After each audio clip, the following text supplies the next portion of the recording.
BJP খোয়াব দেখছে, বাংলা জয়ের খোয়াব।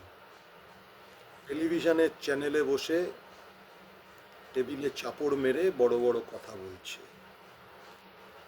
তাদের সাঙ্গপাঙ্গরা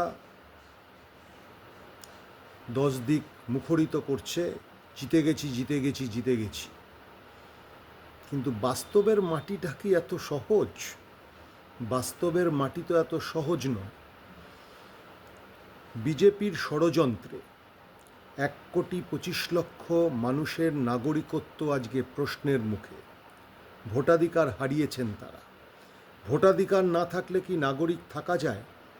সংবিধানে কি এরকম কোনো ব্যবস্থাপনা আছে?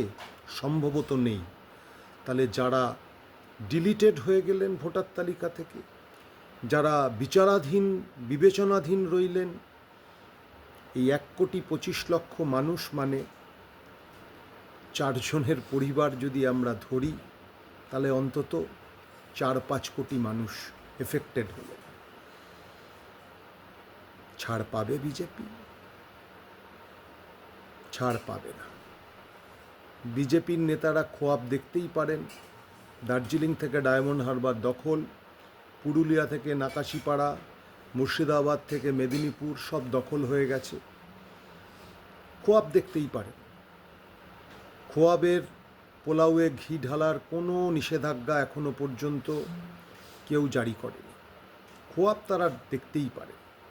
কিন্তু বাস্তবে এই বাংলায় 2026-এর বিধানসভা নির্বাচনে বিজেপি নিদারুণভাবে পরাজিত হতে চলেছে।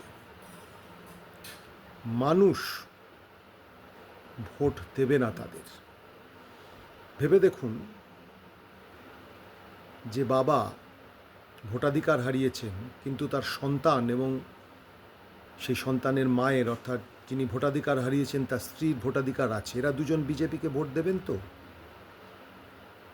ট্র্যাডিশনালি বিজেপির ভোটার হলেও দেবেন না, কারণ তাদের অস্তিত্ব সংকটে করে দিয়েছে বিজেপির এসআইআর। হ্যাঁ, এসআইআরটা বিজেপির, নির্বাচন কমিশনের নয়। নির্বাচন কমিশনটাই বিজেপি। সমস্ত গণতান্ত্রিক সাংবিধানিক প্রতিষ্ঠানগুলোকে বিজেপি দখল করেছে। দখল করে তারা ভাবছে সেইভাবেই দেশ চালাবে। দেশ এইভাবে চলবে না। শেষ পর্যন্ত শেষ কথা বলে জনগণ। 2026-এর ভোটেও এই বাংলায় জনগণ শেষ কথা বলবে, বিজেপি পরাজিত হবে।